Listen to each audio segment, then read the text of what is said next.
Well, Oregon International Airshow takes off today at the McMinnville Municipal Airport, and Cor Harlan is live to show us what's new this year. Oh, you're all suited up now, Cor, looking good. No, I am not suited up. Oh, I'm you're in not. what I always have on. Umberto next to My Umberto, eyes are going. Yeah, you kind of look suited up. Never mind.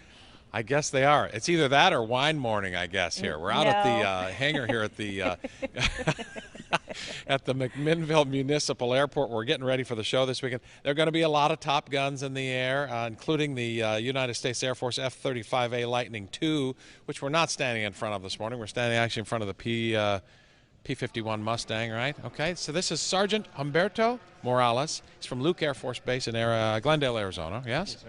Originally from Tillamook, Oregon. So welcome sort of home back to the rain a little bit. Sir, pretty close, yeah. Okay, I want to tell you what this guy does for a living because I've spent the last 20 minutes figuring this out.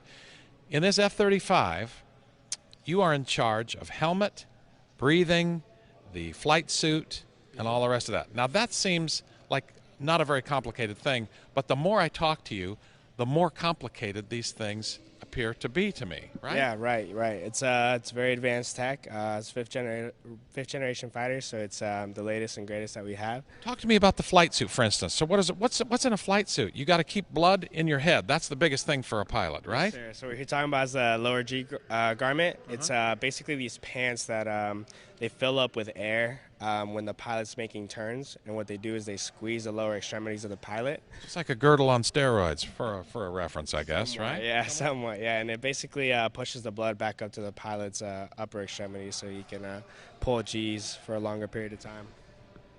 Yuck, that doesn't sound good. The helmet is what I'm most intrigued about because what you're telling me is in the cockpit of around the plane, the F-35, there are cameras all over the place. They display on the inside of a pilot's visor so that you can essentially see through the plane, look at targets, look things that are outside the plane.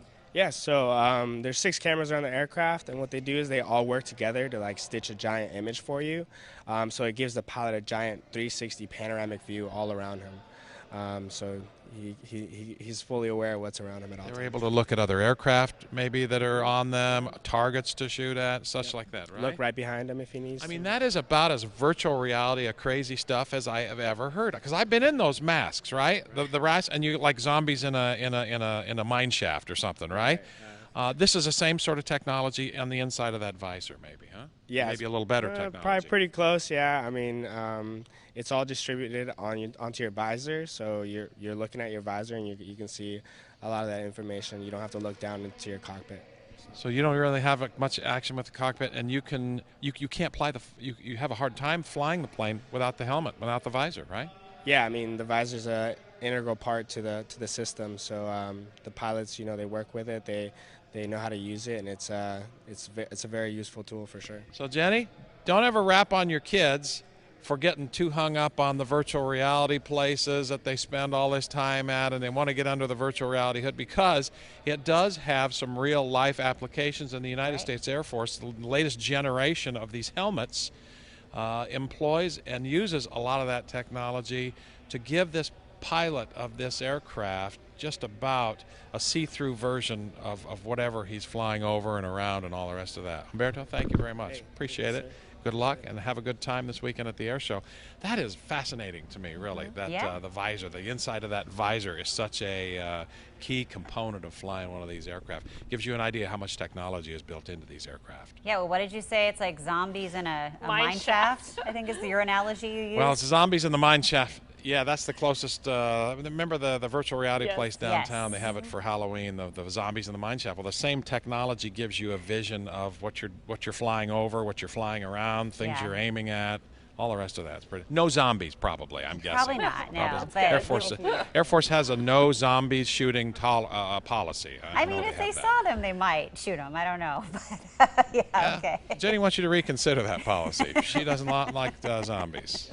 I watched The Walking Dead. They are terrifying. Yeah. Yes. Okay. Thank you. Talk to the Air Force about it. Okay. All right. Cor, his mind. Sometimes I never know quite what he's going to say. I don't think he knows what he's going to say next, and it just all That's what makes him so entertaining. Stream of consciousness. Yeah. So I thought he was in a